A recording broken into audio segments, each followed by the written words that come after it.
الله أكبر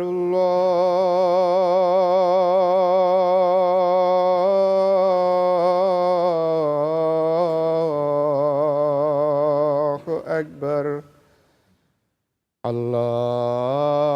الله أكبر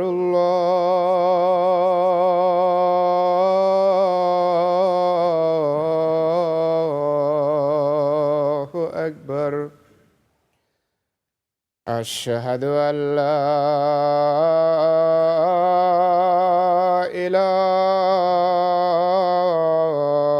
إله إلا الله أشهد أن لا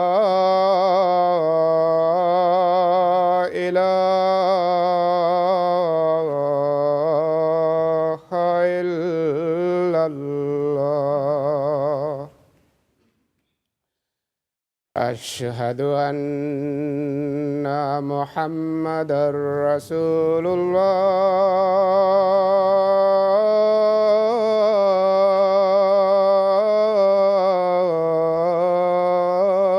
الله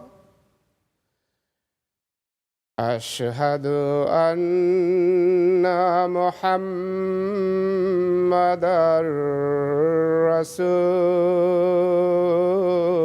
رسول الله حي على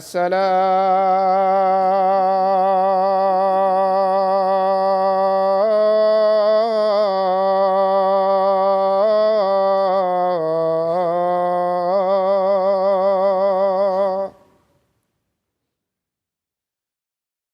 حي على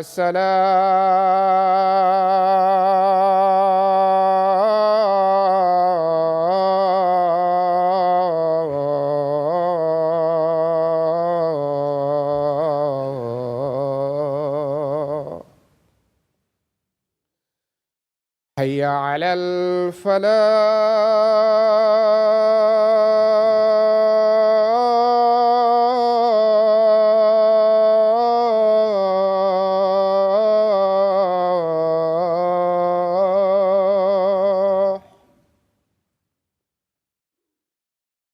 حي على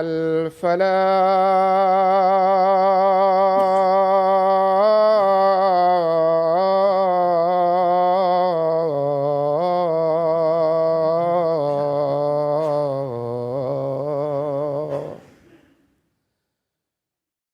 الله أكبر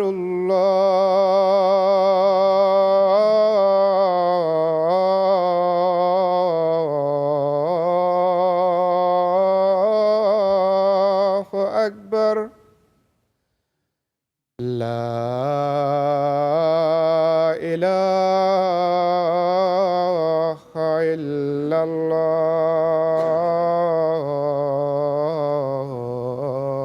الله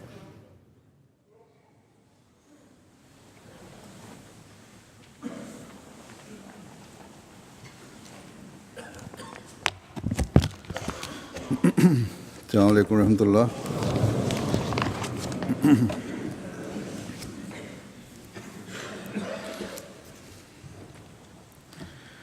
أشهد أن لا إله إلا الله وحده لا شريك له وأشهد أن محمدًا عبده ورسوله أما بعد فأعوذ بالله من الشيطان الرجيم بسم الله الرحمن الرحيم الحمد لله رب العالمين الرحمن مالك يوم الدين إياك نعبد وإياك نستعين اهدنا الصراط المستقيم صراط الذين أنعمت عليهم غير المغضوب عليهم ولا الضالين قل تعالوا أتل ما حرم ربكم عليكم ألا تشركوا به شيئا وبالوالدين إحسانا ألا تشركوا به شيئا وبالوالدين إحسانا ولا تقتلوا أولادكم من إملاق نحن نرزقكم وإياهم ولا تقربوا الفواحش ما ظهر منها وما بطن ولا تقتلوا النفس التي حرم الله إلا بالحق ذلكم وصاكم به لعلكم تعقلون ولا تقربوا مال اليتيم إلا بالتي هي أحسن حتى يبلغ أشده وأوفوا الكيل والميزان بالقسط لا نكلف نفسا إلا وسعها وإذا قلتم فعدلوا ولو كان ذا قربى وبعهد الله أوفوا ذلكم وصاكم به لعلكم تذكرون وأن هذا صراطي مستقيما فاتبعوه ولا تتبعوا السبل فتفرق بكم عن سبيله ذلكم وصاكم به لعلكم تتقون. یہ سورۃ انعام کی آیات ہیں 152 سے 154 تک. ترجمہ ان کا یہ ہے کہ تو کہہ دے آؤ میں پڑھ کر سناؤں جو تمہارے رب نے تم پر حرام کر دیا ہے، یعنی یہ کہ کسی چیز کو اس کا شریک نہ ٹھہراؤ، اور لازم کر دیا ہے کہ والدین کے ساتھ احسان سے پیش آؤ، اور رزق کی تنگی کے خوف سے اپنی اولاد کو قتل نہ کرو. ہم ہی تمہیں رزق دیتے ہیں اور ان کو بھی، اور تم بے حیائیوں کے جو ان میں ظاہر ہوں اور جو اندر چھپی ہوئی ہوں دونوں کے قریب نہ پھٹکو، اور کسی جان کو قتل نہ کرو جسے اللہ نے حرام قرار دیا ہو مگر حق کے ساتھ. یہی ہے جس کی وہ تمہیں سخت تاکید کرتا ہے تاکہ تم عقل کرو. اور سوائے ایسے طریق کے جو بہت اچھا ہو، یتیم کے مال کے قریب نہ جاؤ یہاں تک کہ وہ اپنی بلوغت کی عمر کو پہنچ جائے، اور ماپ اور تول انصاف کے ساتھ پورے کیا کرو. ہم کسی جان پر اس کی وسعت سے بڑھ کر ذمہ داری نہیں ڈالتے، اور جب بھی تم کوئی بات کرو تو عدل سے کام لو، خواہ کوئی قریبی ہی کیوں نہ ہو، اور اللہ کے ساتھ کیے گئے عہد کو پورا کرو. یہ وہ امر ہے جس کی وہ تمہیں سخت تاکید کرتا ہے تاکہ تم نصیحت پکڑو، اور یہ بھی تاکید کرتا ہے کہ یہی میرا سیدھا راستہ ہے، بس اس کی پیروی کرو اور مختلف راہوں کی پیروی نہ کرو، ورنہ وہ تمہیں اس کے راستہ سے ہٹا دیں گی۔ یہ ہے وہ جس کی وہ تمہیں تاکیدی نصیحت کرتا ہے تاکہ تم تقوی اختیار کرو۔ گزشتہ خطبے میں اس بات کا ذکر ہوا تھا کہ رمضان کے مہینے میں قرآن کریم نازل ہونا شروع ہوا۔ اس لحاظ سے قرآن کریم کا اور رمضان کے مہینے کا ایک خاص تعلق ہے، لیکن اس تعلق کا فائدہ تبھی ہے جب ہم رمضان کے مہینے میں قرآن کریم کی تلاوت کے ساتھ اس کے احکامات پر غور کریں اور ان کو اپنی زندگیوں کا حصہ بنانے کی کوشش کریں، ورنہ جس مقصد کے لیے قرآن کریم نازل ہوا وہ مقصد پورا نہیں ہوتا۔ حضرت مسیح موعود علیہ الصلوۃ والسلام اس بارے میں ایک جگہ فرماتے ہیں کہ قرآن کا مقصد تھا وحشیانہ حالت سے انسان بنانا، انسانی آداب سے مہذب انسان بنانا، تا شرعی حدود اور احکام کے ساتھ مرحلہ طے ہو اور پھر باخدا انسان بنانا۔ پھر آپ فرماتے ہیں کہ یہ بھی یاد رکھنا چاہیے کہ قرآن کریم میں علمی اور عملی تکمیل کی ہدایت ہے، چنانچہ اہدنا الصراط میں تکمیل علمی کی طرف اشارہ ہے اور تکمیل عملی کا بیان صراط الذین انعمت علیہم میں فرمایا کہ جو نتائج اکمل اور اتم ہیں وہ حاصل ہو جائیں۔ جیسے ایک پودا جو لگایا گیا ہے جب تک پورا نشو و نما نہ کرے اس کو پھل پھول نہیں لگ سکتے، اسی طرح اگر کسی ہدایت کے اعلیٰ اور اکمل نتائج موجود نہیں ہیں وہ ہدایت مردہ ہدایت ہے جس کے اندر کوئی نشو و نما کی قوت اور طاقت نہیں ہے۔ فرمایا کہ قرآن شریف ایک ایسی ہدایت ہے کہ اس پر عمل کرنے والا اعلیٰ درجے کے کمالات حاصل کر لیتا ہے اور خدا تعالیٰ سے اس کا ایک سچا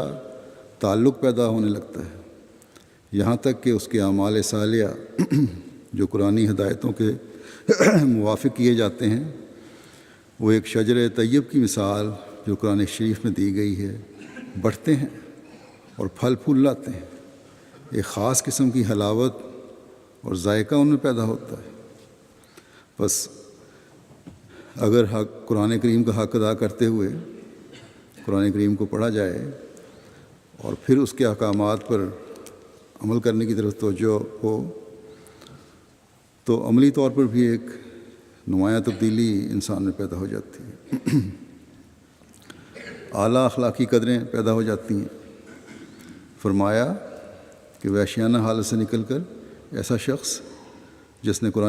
قرآنی تعلیم کو اپنے اوپر لاگو کیا ہو مہذب اور باخدا انسان بنتا ہے، اور باخدا انسان وہ ہوتا ہے جس کا خدا تعالیٰ سے ایک خاص اور سچا تعلق پیدا ہو جاتا ہے، جس کی مثال اللہ تعالیٰ نے قرآن کریم میں شجرہ طیبہ کی دی ہے۔ اللہ تعالیٰ فرماتا ہے کہ اصلها ثابت و فروعها فی السماء، کہ اس کی جڑیں مضبوطی کے ساتھ قائم ہوتی ہیں اور اس کی شاخیں آسمان کی بلندی تک پہنچ رہی ہوتی ہیں۔ اس کی وضاحت ایک جگہ حضرت مسیح موعود علیہ الصلوۃ والسلام نے یوں فرمائی ہے، فرمایا کہ اس جگہ اللہ تعالیٰ نے کھول دیا کہ وہ ایمان جو ہے وہ بطور تخم اور شجر کے ہے، اور اعمال جو ہیں وہ آبپاشی کے بجائے ہیں، یعنی آبپاشی کی جگہ ہیں۔ اعمال ایسے ہیں جس طرح کہ پانی دیا جائے پودے کو۔ قرآن شریف میں کسان کی فرمایا، قرآن شریف میں کسان کی مثال ہے کہ جیسا وہ زمین میں تخم ریزی کرتا ہے ویسا ہی یہ ایمان کی تخم ریزی ہے، وہاں آبپاشی ہے، یہاں اعمال۔ فرمایا پس یاد رکھنا چاہیے کہ ایمان بغیر اعمال کے ایسا ہے جیسے کوئی باغ بغیر انہار کے، یعنی اس میں پانی اور نہریں نہ ہوں، دریا نہ ہوں۔ جو درخت لگایا جاتا ہے، اگر فرمایا جو درخت لگایا جاتا ہے اگر مالک اس کی آبپاشی کی طرف توجہ نہ کرے تو ایک دن خشک ہو جائے گا۔ اسی طرح ایمان کا حال ہے، والذین جاہدوا فینا، یعنی تم ہلکے کام پر نہ رہو بلکہ اس راہ میں بڑے بڑے مجاہدات کی ضرورت ہے۔ اس لیے آپ نے فرمایا شروع میں کہ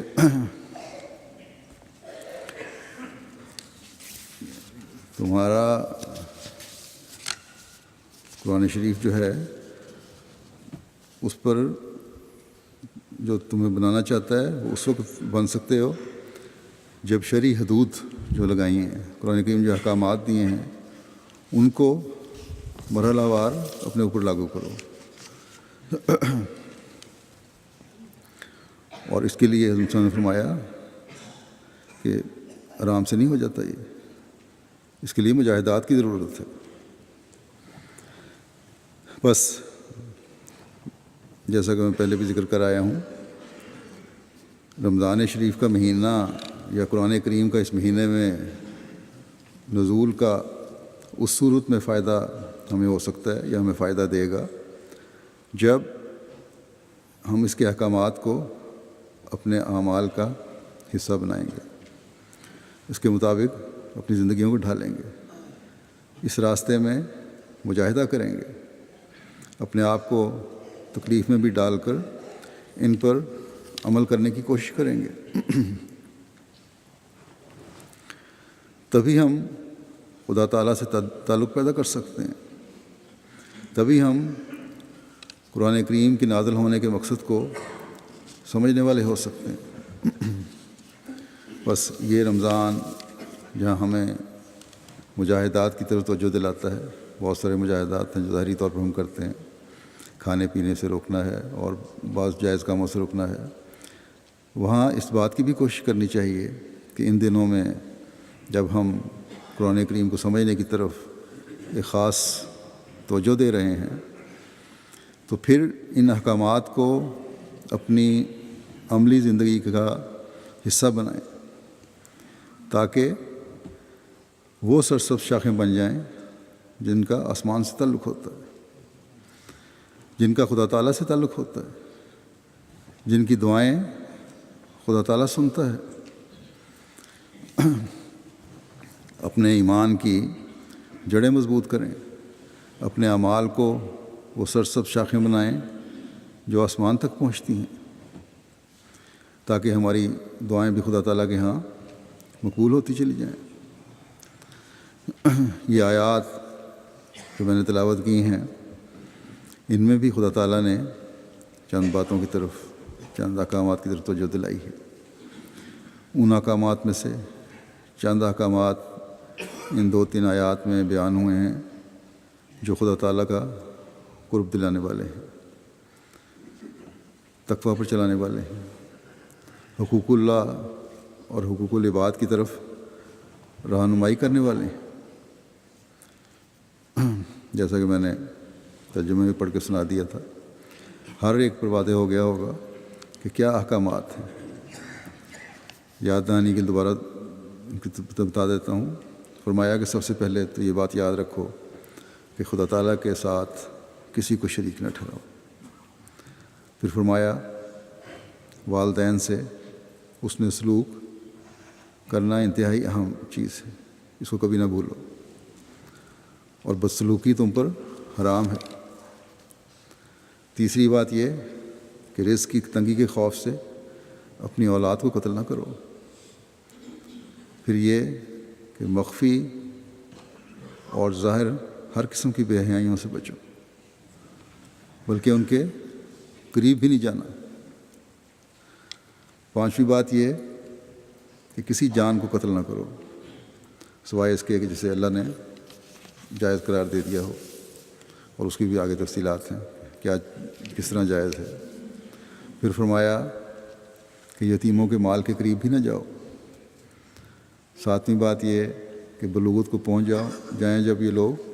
تو پھر ان کے مال انہیں لٹا دو، پھر کوئی بہانے نہ ہوں۔ 8ویں بات یہ کہ ماپ تول میں انصاف کرو۔ پھر یہ کہ ہر حالت میں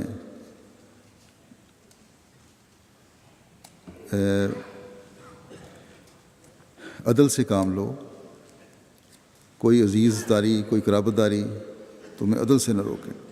انصاف سے نہ روکے۔ 10ویں بات یہ کہ اپنے عہدوں کو پورا کرو، جو عہد تم نے کیے ہیں ان کو پورا کرو۔ اور پھر یہ کہ ہر حالت میں صراط مستقیم پر قائم رہنے کی کوشش کرتے چلے جاؤ۔ یہ وہ خاص اہم باتیں ہیں،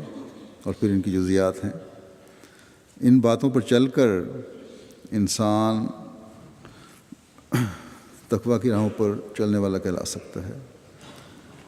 اللہ تعالیٰ کا قرب حاصل کرنے کی کوشش کرنے والا کہلا سکتا ہے۔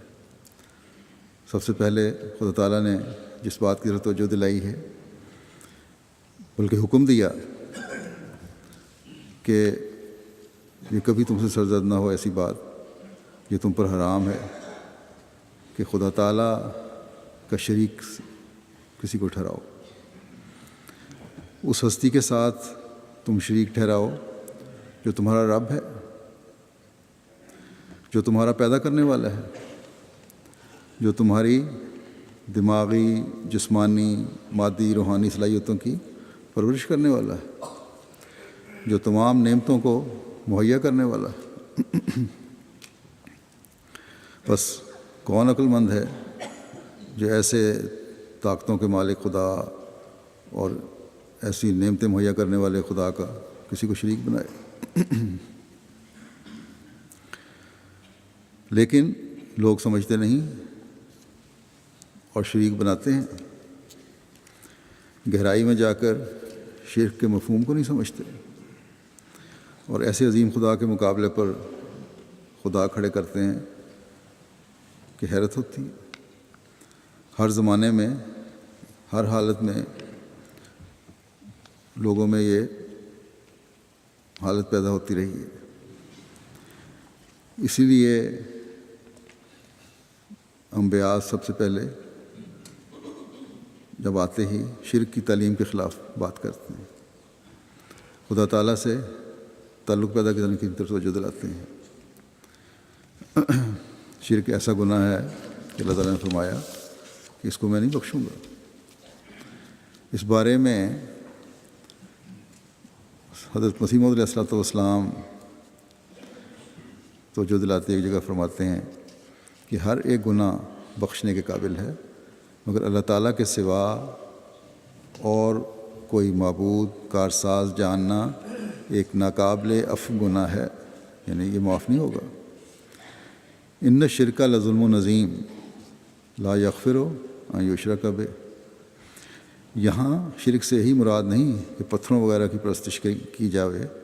بلکہ یہ ایک شرک ہے کہ اسباب کی پرستش کی جاوے اور معبودات دنیا پر زور دیا جاوے۔ دنیا میں جو بہت ساری جن سے فائدہ انسان اٹھاتا ہے ان کی طرف توجہ ہو جائے، اسی کا نام ہی شرک ہے۔ اور معاصی کی مثال یعنی گناہ جو ہیں عام گناہ، ان کی مثال تو حقے کی سی ہے کہ اس کو چھوڑ دینے سے کوئی تکلیف نہیں ہوتی اور مشکل بات نظر نہیں آتی، مگر شرک کی مثال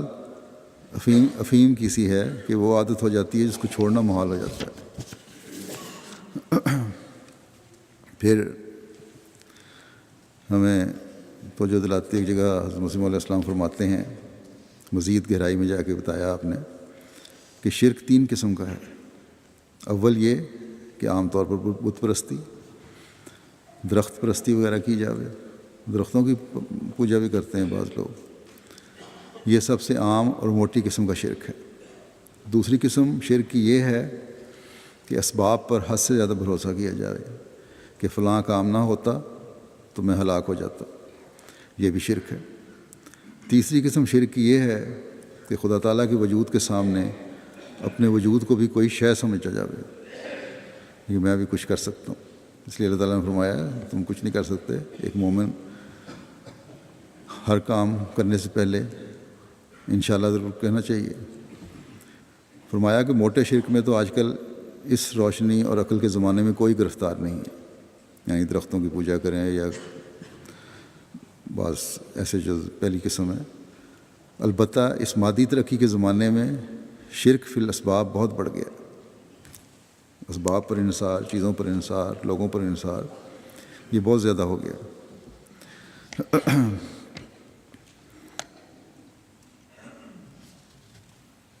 اس اسباب میں جیسا کہ میں نے کہا لوگوں پر بھی انحصار ہے، دولت پر اور سامان پر انحصار ہے، اپنے جہاں کام کر رہے ہیں ان کے مالکوں پر انحصار ہے، بعض خوشامد کر رہے ہوتے ہیں افسروں کی اپنے۔ جب یہ حالت ہو جائے کہ اسباب پر یا کسی ذات پر ضرورت سے زیادہ انحصار ہو جائے تو پھر انسان اس مقصد کو بھول جاتا ہے جو اس کی پیدائش کا مقصد ہے۔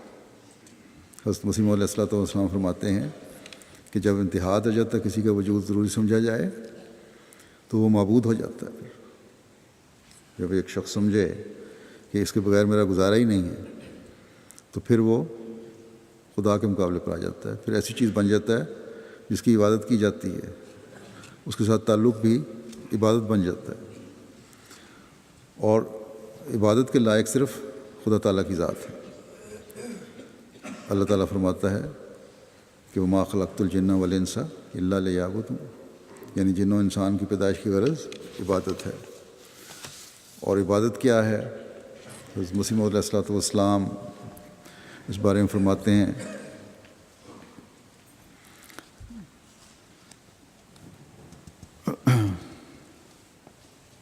یعنی اے لوگو تم اس خدا کی پرستش کرو جس نے تمہیں پیدا کیا ہے، یعنی اس کو اپنے کاموں کا کارساز سمجھو، جو اتنے بھی تمہارے کام ہیں ان کو کرنے والا، تو ان کی تکمیل کرنے والا، ان کے انتہا تک پہنچانے والا، کامیابی دینے والا صرف خدا تعالیٰ ہے۔ یہ ہے خدا تعالیٰ کی پرستش اور عبادت، اور اس پر توکل کرو۔ پھر فرمایا یعنی اے لوگو اس خدا کی پرستش کرو جس نے تم کو پیدا کیا،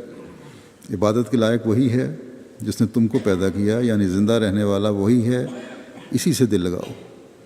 باقی خدا جو ہیں، باقی معبود جو ہیں دنیا کے، انہوں نے ختم ہو جانا ہے، زندہ رہنے والی ذات صرف خدا تعالیٰ کی ہے، اس لیے اسی سے دل لگاؤ۔ فرماتے ہیں کہ پس ایمانداری تو یہی ہے کہ خدا سے خاص تعلق رکھا جائے اور دوسری سب چیزوں کو اس کے مقابلے میں ہیچ سمجھا جائے۔ اور جو شخص اولاد کو یا والدین کو یا کسی اور چیز کو ایسا عزیز رکھے کہ ہر وقت انہی کا فکر رہے تو وہ بھی ایک بت پرستی ہے۔ بت پرستی کی یہی تو معنی نہیں کہ ہندوؤں کی طرح بت لے کر بیٹھ جائے اور اس کے آگے سجدہ کرے، حد سے زیادہ پیار محبت بھی عبادت ہی ہوتی ہے۔ پھر آپ فرماتے ہیں کہ اے لوگو تم اس خدائے واحد لا شریک کی پرستش کرو جس نے تم کو اور تمہارے باپ دادوں کو پیدا کیا۔ چاہیے کہ تم اس قادر و توانا سے ڈرو جس نے زمین کو تمہارے لیے بچھونا اور آسمان کو تمہارے لیے چھت بنایا، اور آسمان سے پانی اتار کر طرح طرح کے رزق مہیا تمہارے لیے طرح طرح کے رزق تمہارے لیے پھلوں میں سے پیدا کیے، سو تم دیدہ و دانستہ انہی چیزوں کو خدا کا شریک مت ٹھہراؤ جو تمہارے فائدے کے لیے بنائی گئی ہیں۔ پھر آپ فرماتے ہیں عبادت کی حقیقت بیان فرماتے ہوئے کہ انسان کی پیدائش کی علت غائی یہی عبادت ہے، یعنی پیدائش کا مقصد عبادت ہے، جیسا کہ پہلے آیت آ چکی ہے۔ فرماتے ہیں کہ عبادت اصل میں اس کو کہتے ہیں کہ انسان ہر قسم کی قساوت کجی کو دور کر کے دل کی زمین کو ایسا صاف بنا دے جیسے زمیندار زمین کو صاف کرتا ہے۔ عرب کہتے ہیں مورن معبد، جیسے سرما کو باریک کر کے آنکھوں میں ڈالنے کے قابل بنا لیتے ہیں۔ اسی طرح جب دل کی زمین میں کوئی کنکر پتھر ناہمواری نہ رہے اور ایسی صاف ہو کہ گویا روح ہی روح ہو، اسی کا نام عبادت ہے۔ چنانچہ اگر یہ درستی اور صفائی آئینے کی جاوے تو اس میں شکل نظر آ جاتی ہے، اور اگر زمین کی جاوے تو اس میں انواع و اقسام کے پھل پیدا ہو جاتے ہیں۔ بس انسان جو عبادت کے لیے پیدا کیا گیا ہے اگر دل صاف کرے اور اس میں کسی قسم کی کجی اور ناہمواری، کنکر پتھر نہ رہنے دے تو اس میں خدا نظر آئے گا۔ میں پھر کہتا ہوں کہ اللہ تعالیٰ کی محبت کے درخت اس میں پیدا ہو کر نشو و نما پائیں گے۔ اگر دل صاف ہو جائے، خالصتاً خدا تعالیٰ کی خاطر سب کچھ کرنے لگ جاؤ، اسی کو سب کچھ سمجھو، اسی پر انحصار کرو، تو پھر اس میں خدا نظر آتا ہے، اور اس میں پھر خدا تعالیٰ کی محبت کے درخت نشو و نما پائیں گے، اور وہ اسمار شیریں و طیب ان میں لگیں گے جو اکلوہا دائم ان کے مصداق ہوں گے۔ پھر دوسری جگہ آپ نے اس کی یوں وضاحت فرمائی کہ حضرت عزت کے سامنے دائمی حضور کے ساتھ کھڑا ہونا بجوز محبت ذاتیہ کے ممکن نہیں، کہ اللہ تعالیٰ کے سامنے ایک خاص حالت میں عاجزی اور انکساری سے کھڑا اسی وقت انسان ہو سکتا ہے جب اللہ تعالیٰ سے ایک خاص ذاتی تعلق اور محبت ہو، اس کے بغیر یہ ممکن نہیں ہے۔ اور محبت فرمایا، اور محبت سے مراد یک طرفہ محبت نہیں بلکہ خالق اور مخلوق کی دونوں محبتیں مراد ہیں۔ جب انسان ایسی محبت کرتا ہے تو اللہ تعالیٰ کی طرف سے محبت کا جواب ملتا ہے۔ تا بجلی کی آگ کی طرح جو مرنے والے انسان پر گرتی ہے اور جو اس وقت اس انسان کے اندر سے نکلتی ہے، بشریت کی کمزوریوں کو جلا دیں اور دونوں مل کر تمام روحانی وجود پر قبضہ کر لیں۔ یعنی جب بجلی انسان پر گرتی ہے گرج چمک والی، تو وہ جل جاتا ہے، انسان خاک ہو جاتا ہے۔ اسی طرح یہ محبت جو ہے، ایسی محبت ہونی چاہیے، ایسی آگ ہونی چاہیے، ایسی تپش ہونی چاہیے۔ رمضان کا مہینے کی بھی ایک معنی تپش اور گرمی ہے کہ جو انسانی کمزوریاں ہیں، بد عادتیں ہیں، ان سب کو جلا دے اور تمام وجود پر روحانیت کا قبضہ ہو جائے۔ یہ ہے مقصد انسان کا، اور یہ ہے مقصد جس کے لیے رمضان کے مہینے میں ہمیں سے گزارا جاتا ہے۔ بس یہ معیار ہے جو اللہ تعالیٰ کی بات کا ہمارے سامنے حضرت مسیح موعود علیہ الصلوۃ والسلام نے پیش فرمایا ہے، اور جب یہ معیار حاصل ہوتا ہے، خدا تعالیٰ کی محبت سب محبتوں پر غالب آ جاتی ہے، تو پھر تمام قسم کے شرکوں سے انسان آزاد ہو جاتا ہے۔ اللہ کرے کہ اس رمضان میں ایسی عبادت کی اللہ تعالیٰ توفیق عطا فرمائے، اس کی محبت ہمیں قائم ہو اور وہ دائمی محبت ہو۔ پھر اللہ تعالیٰ نے جو اگلا حکم فرمایا وہ یہ ہے کہ والدین سے احسان کا سلوک کرو۔ یہ ترتیب بھی وہ قدرتی ترتیب ہے جو انسان کی زندگی کا حصہ ہے۔ خدا تعالیٰ کی ذات کے بعد اس دنیا میں والدین ہی ہیں جو بچوں کی پرورش اور ان کی ضروریات کا خیال رکھتے ہیں۔ غریب سے غریب والدین بھی اپنے دائرے میں یہ بھرپور کوشش کرتے ہیں کہ ان کے بچوں کی صحیح پرورش ہو، اس کے لیے وہ بے شمار قربانیاں بھی کرتے ہیں عموماً۔ بس فرمایا کہ والدین سے احسان کا سلوک کرو۔ ایک دوسری جگہ خدا تعالیٰ فرماتا ہے کہ وَقَضَىٰ رَبُّكَ أَلَّا تَعْبُدُوا إِلَّا إِيَّاهُ وَبِالْوَالِدَيْنِ إِحْسَانًا إِمَّا يَبْلُغَنَّ عِندَكَ الْكِبَرَ أَحَدُهُمَا أَوْ كِلَاهُمَا فَلَا تَقُل لَّهُمَا أُفٍّ وَلَا تَنْهَرْهُمَا وَقُل لَّهُمَا قَوْلًا كَرِيمًا۔ یعنی تمہارے رب نے یہ تاکیدی حکم دیا ہے کہ تم اس کے سوا کسی کی عبادت نہ کرو۔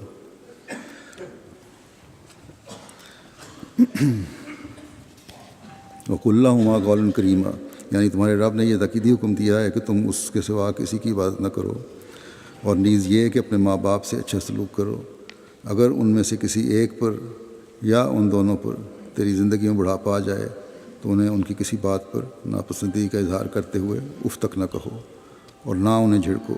اور ان سے ہمیشہ نرمی سے بات کرو۔ بعض دفعہ شکایات آ جاتی ہیں جاہل بچوں کے ماں باپ کی طرف سے نہیں، بلکہ پڑھے لکھے اور سلجھے ہوئے بچوں کے ماں باپ کی طرف سے، کہ بچے ناخلف ہیں، نہ صرف یہ کہ حق ادا نہیں کرتے بلکہ ظلم کرتے ہیں۔ بعض بہنیں اپنے بھائیوں کے متعلق لکھتی ہیں کہ ماں باپ پر ہاتھ اٹھا لینے سے بھی نہیں چکتے۔ خاص طور پر ماں باپ سے بدتمیزی ہوتی ہے جب ایسے معاملات آئیں جہاں جائیداد کا معاملہ ہو۔ والدین کی زندگی میں بچوں کو جب جائیداد کی طرف توجہ پیدا ہو جائے ماں باپ کی، اس وقت کی بدتمیزیاں بھی شروع ہوتی ہیں، اور جب والدین اپنے بچوں کو جائیداد دے دیتے ہیں تو پھر ان سے اور سختیاں شروع ہو جاتی ہیں،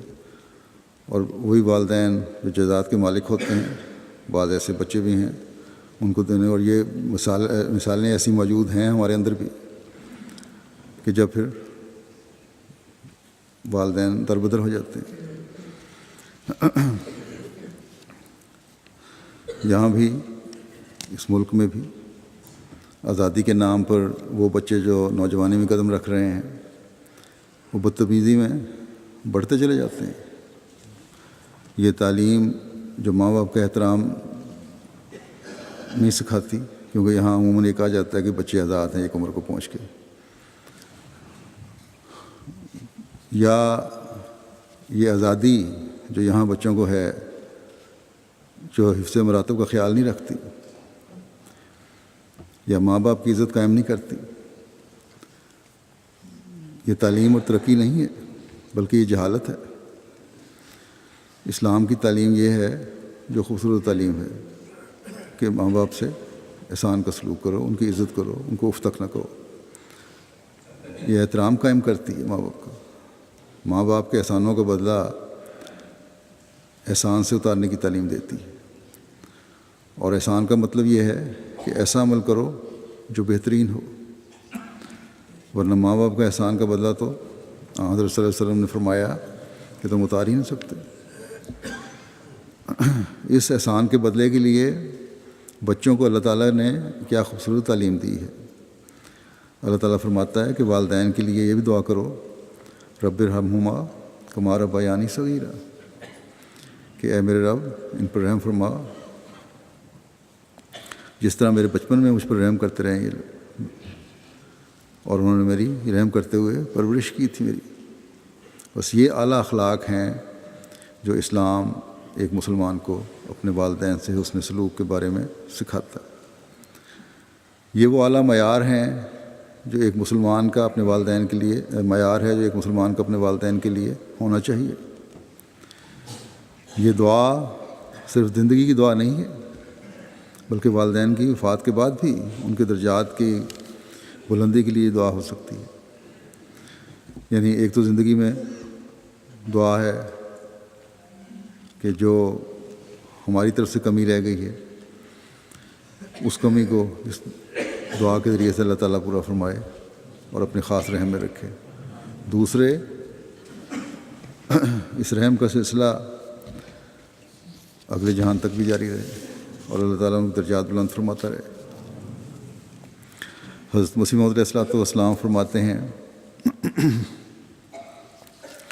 خدا نے یہ چاہا ہے کہ کسی دوسرے کی بندگی نہ کرو اور والدین سے احسان کرو۔ پہلے یہی فرمایا نا اللہ تعالیٰ نے کہ صرف اللہ کی عبادت کرو، اور پھر اگلا حکم کہ والدین سے احسان کرو۔ فرمایا کہ حقیقت میں ایک ایسی ربوبیت ہے کہ انسان بچہ ہوتا ہے اور کسی قسم کی طاقت نہیں رکھتا۔ اس حالت میں ماں کیا کیا خدمات کرتی ہے، اور والد اس حالت میں ماں کی مہمات کا کیسا متکفل ہوتا ہے۔ خدا تعالیٰ نے محض اپنے فضل سے ناتمام مخلوق کی خبرگیری کے لیے 2 محل پیدا کر دی ہیں، اور اپنی محبت کے انوار سے ایک پرتاؤ محبت کا ان میں ڈال دیا ہے۔ مگر یاد رکھنا چاہیے کہ ماں باپ کی محبت عارضی ہے اور خدا تعالیٰ کی محبت حقیقی ہے۔ یہاں فرق بہرحال پیدا ہے، اور جب تک قلوب میں اللہ تعالیٰ کی طرف سے اس کا القاء نہ ہو، کوئی فرد بشر، خواہ دوست ہو یا کوئی برابر درجے کا ہو یا کوئی حاکم ہو، کسی سے محبت نہیں کر سکتا۔ اور یہ خدا کی کمال ربوبیت کا راز ہے کہ ماں باپ بچوں سے ایسی محبت کرتے ہیں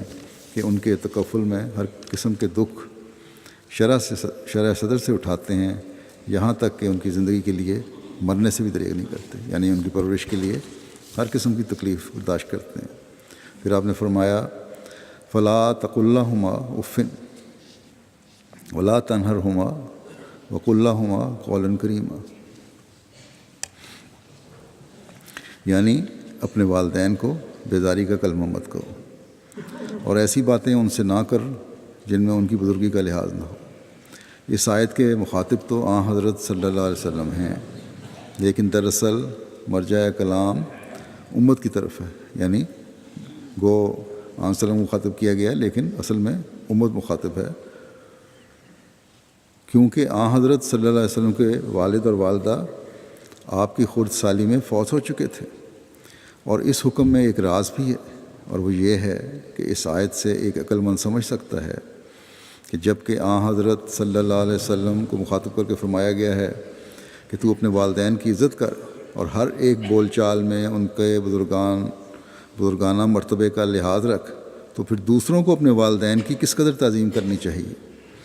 اور اسی کی طرف یہ دوسری آیت اشارہ کرتی ہے وَقَضَىٰ رَبُّكَ أَلَّا تَعْبُدُوا إِلَّا إِيَّاهُ وَبِالْوَالِدَيْنِ إِحْسَانًا، یعنی تیرے رب نے چاہا ہے کہ تو فقط اسی کی بندگی کر اور والدین سے احسان کر۔ اس آیت میں بت پرستوں کو جو بت کی پوجا کرتے ہیں سمجھایا گیا ہے کہ بت کچھ چیز نہیں ہے اور بتوں کا تم پر کچھ احسان نہیں ہے، انہوں نے تمہیں پیدا نہیں کیا اور تمہاری خرد سالی میں وہ تمہارے متکفل نہیں تھے، اور خدا جائز رکھتا کہ اس کے ساتھ کسی اور کی بھی پرستش کی جائے تو یہ حکم دیتا کہ تم والدین کی بھی پرستش کرو، کیونکہ وہ بھی مجازی رب ہیں، اور ہر ایک شخص طبعاً یہاں تک کہ درند چرند بھی اپنی اولاد کو ان کی خرد سالی میں یعنی چھوٹے ہوتے ضائع ہونے سے بچاتے ہیں۔ پس خدا کی ربوبیت کے بعد ان کی بھی ایک ربوبیت ہے، اور وہ جوش ربوبیت کا بھی خدا تعالیٰ کی طرف سے ہے، یعنی کہ وہ جو پالنے کا جوش ہے، بچوں کی طرف نگہداشت کا جوش ہے، بچوں سے محبت اور پیار ہے، وہ بھی اللہ تعالیٰ کی طرف سے دیا گیا ہے۔ بس یہ وہ مقام ہے جو والدین کا ہے، جسے ہمیشہ ہمیں اپنے سامنے رکھنا چاہیے۔ ایک حدیث میں آتا ہے کہ حضرت صلی اللہ علیہ وسلم نے فرمایا کہ مٹی میں ملے اس کی ناک، مٹی میں ملے اس کی ناک، یہ الفاظ حضرت صلی اللہ علیہ وسلم نے 3 دفعہ دہرائے، یعنی ایسا شخص بدقسمت اور قابل مذمت ہے۔ صحابہ نے پوچھا کہ کون سا وہ شخص ہے؟ آپ نے فرمایا وہ شخص جس نے بوڑھے ماں باپ کو پایا اور پھر ان کی خدمت کر کے جنت میں داخل نہ ہو سکا۔ پھر اگلا حکم جو ہے ان آیات میں اس نے فرمایا کہ وَلَا تَقْتُلُوا أَوْلَادَكُمْ مِنْ إِمْلَاقٍ، کہ رزق کی تنگی کی وجہ سے اپنی اولاد کو قتل نہ کرو۔ اس کے بھی کئی معنی ہیں۔ یہاں قرآن کریم کے احکام کی ایک اور خوبصورتی بھی واضح ہوتی ہے کہ پہلے اولاد کو کہا کہ تم نے والدین کی خدمت کرنی، ان سے احسان کا سلوک کرنا ہے، ان کی کسی بات پر بھی اف نہیں کرنا۔ انسان کو اعتراض تو اسی صورت میں ہوتا ہے جب کوئی بات بری لگے، تو فرمایا کہ کوئی بات والدین کی بری بھی لگے تب بھی تم نے جواب نہیں دینا، بلکہ اس کے مقابلے پر بھی تمہاری طرف سے رحم اور اطاعت کا اظہار ہونا چاہیے۔ اب والدین کو حکم ہے کہ اپنی اولاد کی بہترین تربیت کرو، کوئی امر اس تربیت میں مانے نہ ہو، غربت بھی اس میں حائل نہ ہو۔ بس یہ والدین پر فرض کیا گیا ہے کہ اپنے بچوں کی تعلیم و تربیت کا ایسا خیال رکھو کہ وہ روحانی اور اخلاقی لحاظ سے مردہ نہ ہو جائیں، ان کی صحت کی طرف توجہ نہ دے کر انہیں قتل نہ کرو، بعض ناجائز بچتیں کر کے ان کی صحت برباد نہ کرو۔ بس ماں باپ کو جب ربوبیت کا مقام دیا گیا ہے تو بچوں کی ضروریات کا خیال رکھنا ان پر فرض کیا گیا۔ بچوں کو معاشرے کا بہترین حصہ بنانا ماں باپ پر فرض کیا گیا، کیونکہ اگر یہ نہ کیا جائے تو یہ اولاد کے قتل کے مترادف ہے۔ کوئی عقل کرنے والا انسان جو ہے، عقل رکھنے والا، ظاہری طور پر تو اپنی اولاد کو قتل نہیں کرتا، سوائے چند سر پھروں کے یا وہ جو خدا تعالیٰ کو بھول گئے ہیں، جن کی صرف اپنی نفسانی خواہشات ہوتی ہیں، جن کی مثالیں یہاں ملتی رہتی ہیں، ذکر ان کا وقتاً فوقتاً اخبارات میں آتا رہتا ہے کہ اپنے دوست کے ساتھ مل کر اپنے بچوں کو قتل کر دیا، یا پھر ایسے واقعات غریب ممالک میں بھی ہوتے ہیں کہ ماں یا باپ نے بچوں سمیت اپنے آپ کو جلا لیا بعض حالات سے تنگ آ کر، تو وہ ایک انتہائی مایوسی کی کیفیت ہے اور جنونی حالت ہے، لیکن عام طور پہ اس طرح نہیں ہے۔ جیسا کہ میں نے کہا، اس کے آیت کے مختلف معنی ہیں، قتل کے مختلف معنی ہیں۔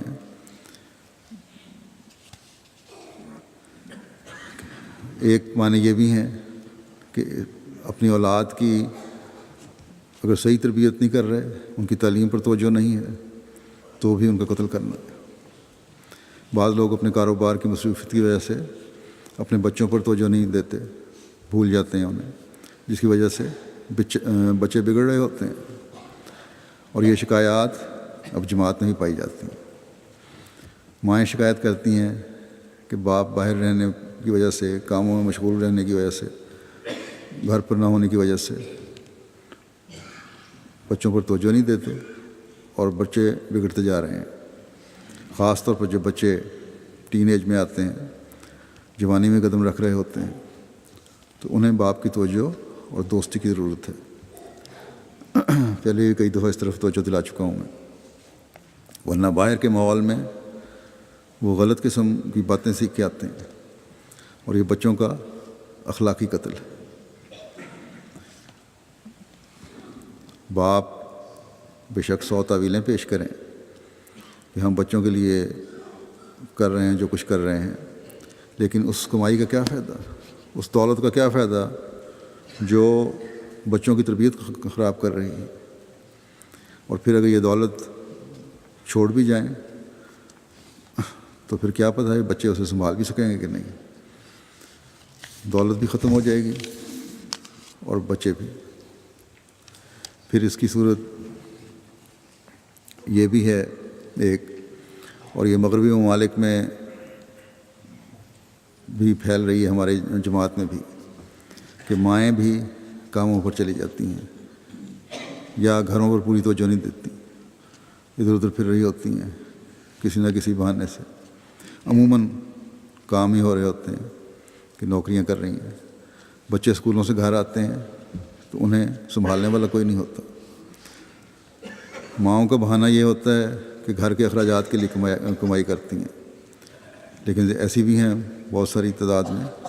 جو اپنے اخراجات کے لیے یہ کمائی کر رہی ہوتی ہیں، اور جب تھکی ہوئی کام سے آتی ہیں تو بچوں پر توجہ نہیں دیتی۔ یوں بچے بعض دفعہ عدم توجہ کی وجہ سے، احساس کمتری کی وجہ سے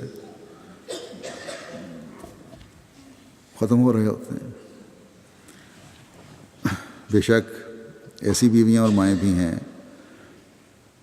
جن کے بارے میں اطلاعات ملتی رہتی ہیں، جن کے خامد نکمے ہیں اور خامدوں کی نکمے پن کی وجہ سے مجبور ہوتی ہیں کہ کام کریں۔ بس ایسے خامدوں کو اور ایسے باپوں کو بھی خوف خدا کرنا چاہیے کہ اپنے نکمے پن کی وجہ سے اپنی اولاد کے قتل کا موجب نہ بنے۔ پھر خامد اگر اپنی بیویوں کا مناسب خیال نہیں رکھ رہے تو یہ بھی ایک قتل ہے۔ حضرت مسلم موعود رضی اللہ عنہ نے اس کی ایک بڑی اچھی مثال دی ہے۔ فرمایا کہ حمل کے دوران اگر عورت کی خوراک کا خیال نہیں رکھا جا رہا تو اولاد بھی کمزور ہو رہی ہے، تو یہ بھی قتل ہے اولاد کا۔ پھر اس کا یہ بھی مطلب ہے کہ غربت کے خوف سے فیملی پلاننگ کرنا، یہ بچوں کی پیدائش کو روکنا۔ بچوں کی پیدائش کو صرف ماں کی صحت کی وجہ سے روکنا جائز ہے، یا بعض دفعہ ڈاکٹر بچے کی حالت کی وجہ سے یہ مشورہ دیتے ہیں اور مجبور کرتے ہیں اور بچہ ضائع کرنے کہتے ہیں، کیونکہ ماں کی صحت داؤ پر لگ جاتی ہے، اس لیے وہ جائز ہے بچے کو ضائع کرانا اس صورت میں، لیکن غربت کی وجہ سے نہیں۔ اللہ تعالیٰ فرماتا ہے کہ نحن نرزقکم وإیاہم، ہم تمہیں بھی رزق دیتے ہیں اور ان کو بھی۔ دوسری جگہ اللہ تعالیٰ نے فرمایا انا قتلہم کان خطا کبیرا، کہ یہ قتل بہت بڑا جرم ہے۔ بس سچے مسلمان جو ہیں، پکے مسلمان جو ہیں، کبھی ایسی حرکتیں نہیں کرتے جو کبیرہ گناہ کی بات نہیں، بس اپنے چھوٹے گناہوں سے بھی بچتے ہیں۔ بس ہمیں اس طرف خاص طور پر توجہ دینی چاہیے ان لوگوں کو کہ اپنے بچوں کی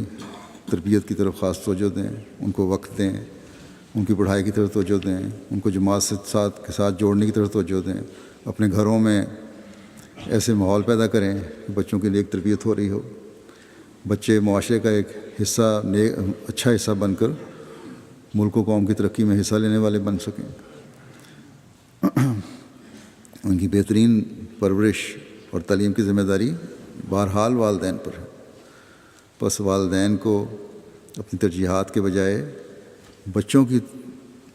تعلیم و تربیت کی طرف خاص توجہ دینے کی ضرورت ہے۔ باپ یہ نہیں کہہ سکتے کہ یہ بچوں کی تربیت کا کام صرف عورتوں کا ہے، اور نہ مائیں صرف یہ باپوں کی ذمہ داری ڈال سکتی ہیں، یہ دونوں کا کام ہے۔ اور بچے ان لوگوں کی صحیح پرورش پاتے ہیں جن کی پرورش میں ماں اور باپ دونوں کا حصہ ہو، دونوں اہم کردار ادا کر رہے ہیں۔ یہاں ان ملکوں میں دیکھ لیں، طلاقوں کی وجہ سے سنگل پیرنٹس بچے کافی تعداد میں ہوتے ہیں اور وہ برباد ہو رہے ہوتے ہیں۔ جن سکولوں میں پڑھ رہے ہوتے ہیں ان سکولوں کی انتظامیہ بھی تنگ آئی ہوتی ہے، پولیس بھی تنگ آئی ہوتی ہے ان سکولوں کے ارد گرد کے ماحول میں۔ جرائم پیشہ لوگ بھی ایسے ہی بچوں میں شامل ہیں، جرائم پیشہ لوگوں میں ایسے اس قسم کے بچے ہی شامل ہوتے ہیں جو شروع سے ہی خراب ہو رہے ہوتے ہیں، ماں باپ کی صحیح توجہ نہیں جن کو مل رہی ہوتی ہے۔ یہاں میں یہ قابل فکر بات بھی اس ضمن میں کہنا چاہوں گا کہ ہمارے ہاں بھی طلاقوں کا رجحان بہت زیادہ بڑھ رہا ہے، اس لیے بچے بھی برباد ہو رہے ہیں۔ بعض دفعہ طلاقیں شروع میں ہو جاتی ہیں، بعض دفعہ کئی سال بعد بچوں کی پیدائش کے بعد۔ تو ماں اور باپ دونوں کو اپنی اناؤں اور ترجیحات کے بجائے بچوں کی خاطر قربانی کرنی چاہیے۔ اللہ تعالیٰ ہم سب کو قرآنی احکامات پر عمل کرنے کی توفیق عطا فرمائے۔ 3 بیان ہوئے ہیں، باقی انشاءاللہ تعالیٰ آئندہ بیان کروں گا۔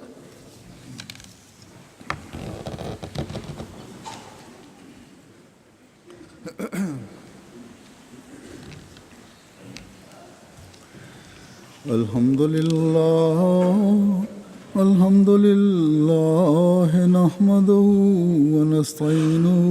ونستغفره ونؤمن به ونتوکل علیہ ونعوذ باللہ من شرور انفسنا